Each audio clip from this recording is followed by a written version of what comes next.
This is not the NFL. This is the NFL. Who's ready for another edition of the NFL? I hope you said me, as in you, because here we go. Today, I'll illustrate how Russell Wilson would have been a bird of a different feather if Matt Flynn hadn't had one big game. We now know Green Bay head coach Mike McCarthy gave Aaron Rodgers the last day of the regular season off, with the NFC's top-seeded Packers riding high at 14-1.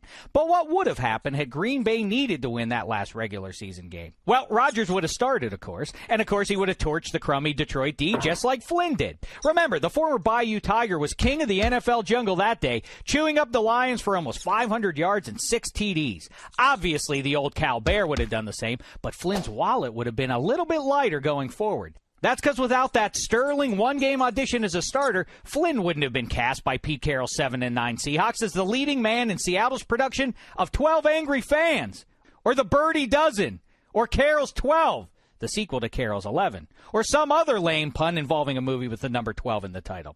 So who does start under center for the Seahawks? It's time to play Who Wants to Be a Millionaire? While playing QB in Seattle.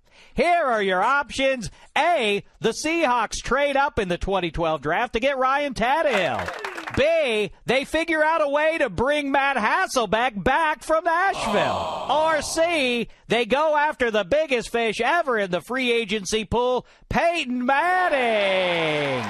Yeah, that's your winner. We'll go with that one. And by going all in with Peyton, the Seahawks go diving deep in their quest for the brass ring, or whatever those Super Bowl rings are made out of. And after a win in our nation's capital in the first round, the Hawks fly to the ATL for a foul divisional round game.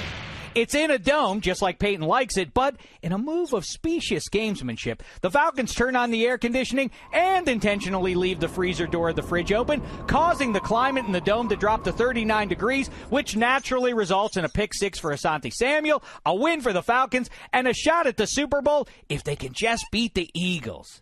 Wait, what?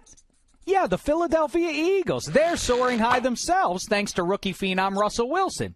In reality, Philly actually had identified Wilson as the guy they wanted and would have taken him in 2012's third round had Seattle not beaten them to it.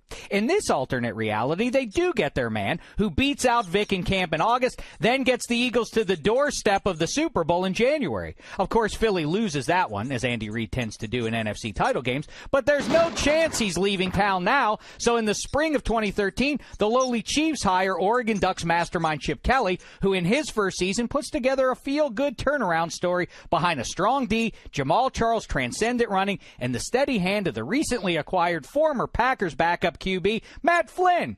Oh, and since the Eagles have Wilson, Nick Foles gets drafted by the Skins to back up RG3.